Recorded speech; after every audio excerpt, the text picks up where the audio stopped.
line. Siddhant, what are the Israelis saying? Because clearly the mood in Israel seemed to be that Benjamin Netanyahu wanted to continue with this war for an indefinite period of time, and that until the hostages came back, there was no way that he could end this war. What has changed in the last few days? How did Trump finally get him to agree to a peace plan? And now even Hamas has said that it will release the hostages, something that it was not willing to do up until now. Well, Zaka, there was a lot of pressure on President Trump from the international community, especially given the countries like UK, Canada, Australia, recognizing Palestine as a country perhaps was a big setback for both United States and Israel.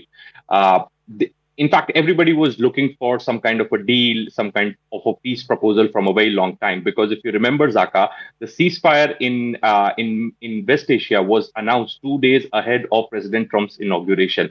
But despite that, Israeli forces continued bombing Gaza. There was no, as such, actual ceasefire on ground. So there was a lot of pressure on the governments in the West, in Europe, in United States, protests, etc., etc. So everybody was looking for a peace proposal. Now, I would like to highlight some of the key points, perhaps, which has worked in favor of Hamas. Why Hamas has accepted this peace proposal? As you rightly said, they never had any other option. But having said that, the terms and the conditions which have been, explained in the Trump's peace proposal, perhaps says that the Hamas leaders will get the amnesty. At the same time, it also talks about the Palestinians to be the part of the council which will be running the interim governance in Gaza, immediate ceasefire. So these are some of the terms and conditions which Hamas, which has worked in favor of Hamas, and this is the reason that they have agreed. But they are still asking for some changes in terms and conditions. Now, what are those changes, Zaka? Change number one could be the removal of Tony Blair's name, because Hamas is not liking Tony Blair's appointment in the board. Hamas is also not ready to accept the Board of Peace proposal, which will be chaired by President Trump, because Hamas has to say that only Palestinian can rule Palestine. Perhaps that's the pitch which is coming from Hamas leadership. In fact, they have spoken to Al Jazeera, and they said that they refuse the Board of Peace proposal, etc., etc. So still a lot of work needs to be done. But as I said, that there was a lot of pressure, Zaka, on the Western governments from a very long time. As I said, in January, ceasefire was announced. Perhaps nothing actually happened on ground. Israeli forces kept bombarding Gaza. And so now, since President Trump has announced 20 points peace plan, he gave ultimatum to Hamas, and that was kind of a deadline which he gave, and now Hamas has agreed to this proposal. So it's a welcoming move in West Asia. Perhaps it would also be interesting to see whether Israel is going to stop bombing Gaza after this announcement by Hamas. So that would really be interesting to see here onwards. I also want to go across to Akanksha. So there have been a number of hostages who've been released in the past as well. I think over 100 have been released. Some of them were alive. Some of them, their bodies were given back to their families. But the remaining hostages, and Israel believes there are about 20 odd who are alive, another 20 plus odd who may be dead, whose bodies are still in Hamas custody. This is a significant first step, Akanksha, for Hamas to agree that they will release the hostages, because they were loath to doing this, thinking that if they release the hostages, then they have no leverage left. Walk us through what has brought Hamas around, and also what Siddhant was saying, that this is just the first step. There are still sort of devils in the detail, as you were. Stuff like Tony Blair should not find a place in the Board of Peace, and that it should be headed by Palestinian technocrats, etc. There is still a long way before the finalities of this peace agreement actually play themselves out on the ground. So to walk us through what other possible impediments there could be as well. And this is just from the Palestinian and Hamas side. Israel too could continue to extend its bombing campaign inside Gaza, which could also be a further impediment to this peace process. Right, Zaka, as you said, that the devil lies in the details. And this is the case right now. There are believed to be 48 hostages still being held in the Palestinian territory by Hamas, only 20 of whom are, in fact, believed to be alive. But as much as there was pressure on Hamas, there's also been equal pressure on Israel. Perhaps the biggest blunder for Netanyahu was that attack on Qatar, which is why that rarest of the rare apology came from the Israeli Prime Minister when he was asked by Donald Trump at the behest of the U.S. President during the Israel summit, which took place at the White House. The U.S. President facilitated that call because they knew that Qatar was playing that very significant role, and if they lost out on that mediator, this peace deal would not have gone forward. And even in the statement that's come from the U.S. President, he's gone on to thank the Arab nations.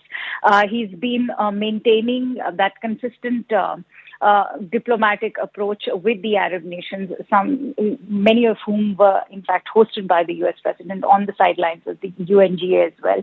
That included Saudi Arabia, that included Turkey, that included Egypt, and Qatar, of course. So the Arab nations have played a very significant role.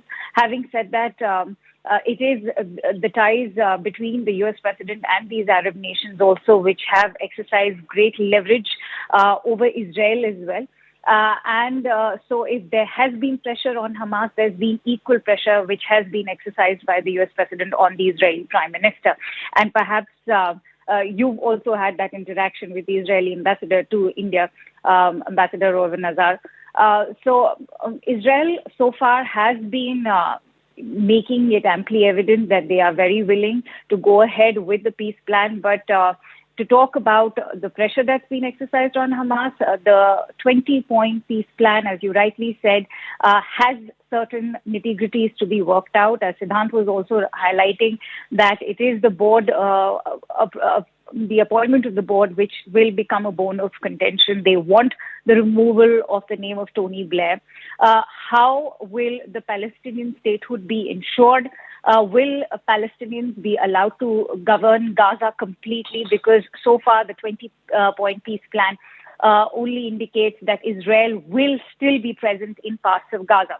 Hamas is very much of the point of view that they want Israeli presence completely out of Gaza. Will Donald Trump be willing to take a step forward with regards to pacifying the Hamas and their own needs? That's something we'll have to wait and watch.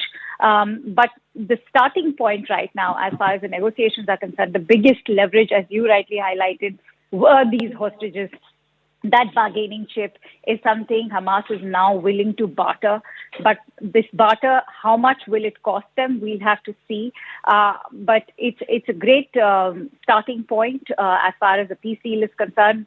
But Donald Trump had also sort of designed this entire peace plan, which many foreign policy analysts were saying was heavily tilted in favor of Israel. Because if Hamas would not have agreed, many have also highlighted how this could have given Israel a complete free hand and a free reign, which also means that they would have then gone ahead and completely bulldozed Gaza had Hamas not agreed. So this is also coming from a point or from a place of power as far as the U.S. President is concerned, even Israel. I still personally believe that Israel still has an upper hand in the negotiations. But Palestinian statehood, as we've already seen, we are just fresh out of the UNGA, has been raised over there as well. As much as we may want to say that the UN is losing its relevance, it still managed to galvanize a lot of voices from the West itself, especially the EU, which strongly believes in and is in favor of Palestinian statehood. So we'll have to see how much is Israel willing to give in terms of war concessions. For now, I think the good starting point is, of course, the release of the hostages. Many of them are, of course, already dead. Okay, we'll leave it at that. One of the conditions, of course, is also that Hamas gives up any position of power in a future Gaza.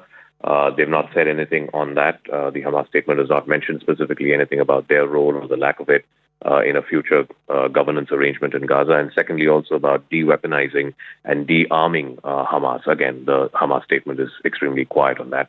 Just in the last hour or so, we've also got a statement released by the Israeli Prime Minister Benjamin Netanyahu's office saying that they're getting ready to implement the first stage of President Trump's plan for the immediate release of all the hostages. So within the next few days, and like I said, next Tuesday would mark the second-year anniversary of the Hamas terrorist attack, and then subsequently after which Israel began this military campaign against Hamas, in which 65,000 Palestinian lives have been lost, many of them women and children. We could be moving in a direction of that war finally coming to a closure. At least that's the hope. Everywhere in the world, including here in India, the Prime Minister has just tweeted saying that he welcomes President Trump's efforts and the fact that Hamas has agreed to the first step, which is to release the hostages. With that, I'll toss it back to you, and we can also listen in to what President Trump said from the Oval Office, welcoming the decision by Hamas